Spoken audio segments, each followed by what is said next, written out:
Good evening, everybody. April 28th, as we continue our lockdown here. And, things are slowly getting better. So, just everybody chill for a little bit, and we'll make this happen. So let's get things rolling here. Today, I guess, like I said, the start of this podcast was for me to talk about just something to do. I kind of made it as, these famous people that are hanging out in their limos or their hot tubs, and there's like, oh, stay home. And I'm like, yeah, well, then there's us people here that can't do that. And I decided, well, why not give you guys some ideas, because I'm always doing something. And then I started talking about music, which is my passion. And just as an indicator, as of today, I have 3,237 CDs. I picked up one yesterday that I added. I've got a couple coming in, a couple from the UK, et cetera. I'm a diehard collector. I get into music left and right. Give you an example, and I will probably cover them. Nazareth is one of my top 10 favorite bands of all time. And then I noticed that Billy Rankin, who played with them and wrote some of their hit songs, put out a website.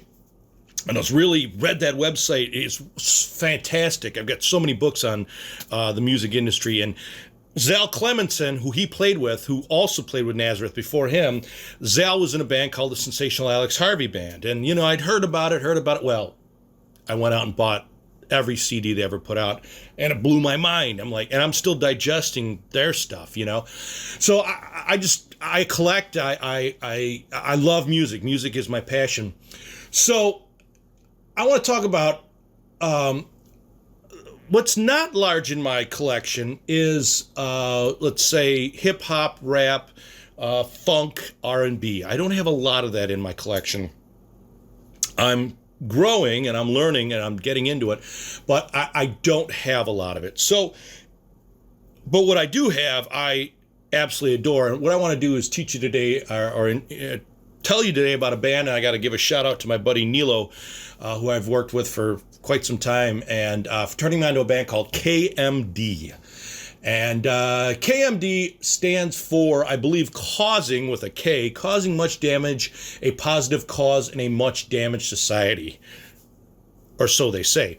They only put out 2 albums.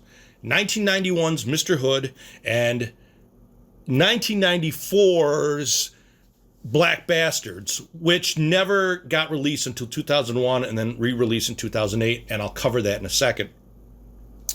The first album, Mr. Hood, is stellar.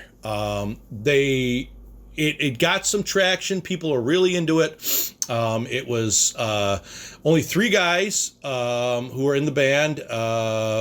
They went Sub Rock, Zevlov X, Sub Rock, DJ Sub Rock, and I believe there's a third member in the band. I just can't seem to find him right off the bat.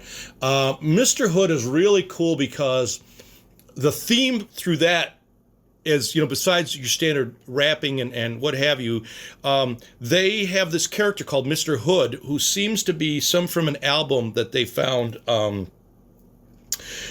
maybe teaching people how to teaching people how to learn English. He's got this real stilted talk. My name is Mr. Hood, or no, he's like, what kind of groceries do you have today, or this type of stuff. And they kind of wrap around it, and they create this sort of narrative of this character through scratching, interacting with people in the hood, so to speak.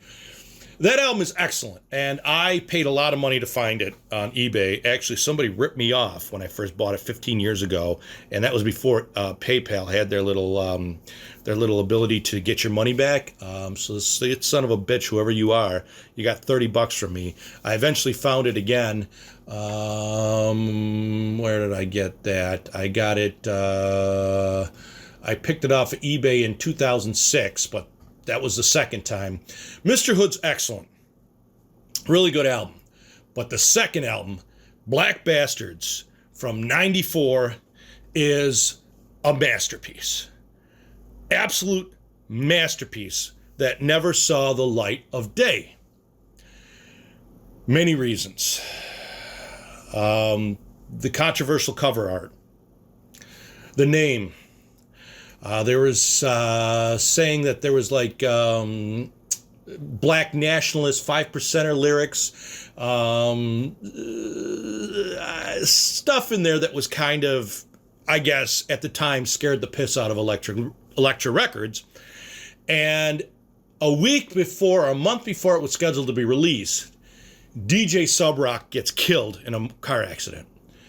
And Zevlov X was his brother, and he was just devastated from that. And Elektra just said, look, take the album, gave him like 20 grand, gave him the recordings and said, just go, never come back. And Zevlov X became MF Doom. And that is who has become more of an underground rapper. And I have some MF Doom stuff, but I'm not as crazy about him as much. It's okay. I'm still digesting him, but Black Bastards by K.M.D. is just stellar. Great jams, great grooves. I love the opening track, Garbage Day number 3. It's got this great little loop. Bing! The fuck was that, man? That shit blew my head. Get You Now. Gonna Get You Now. And this kind of grooves. Each song goes into the next, in the next. What a nigga know. What a nigga know. Bum, bum, bum. Just jamming like that one. Then Sweet Premium Wine. Fucking jamming. And then right off that into Plumskins. And then right into that, probably my favorite song off that album is called Smoking That Shit, which is fucking dope. And there's a lot of guys that are kind of jamming into it. One's called Earthquake, and it's like all these local dudes that nobody ever heard about ever again show up, and then they just sort of disappear. Contact Blit, Gimme, Black Bastards, It Sounded Like a Rock, Plumskins again. The first one was called, the first Plumskins is called Loose Hoe, God and Cupid. The second Plumskins is Oh No, I Don't Believe It. Then after that is Constipated Monkey, and then Fucking With Your Head, and they end it with Suspended Animation.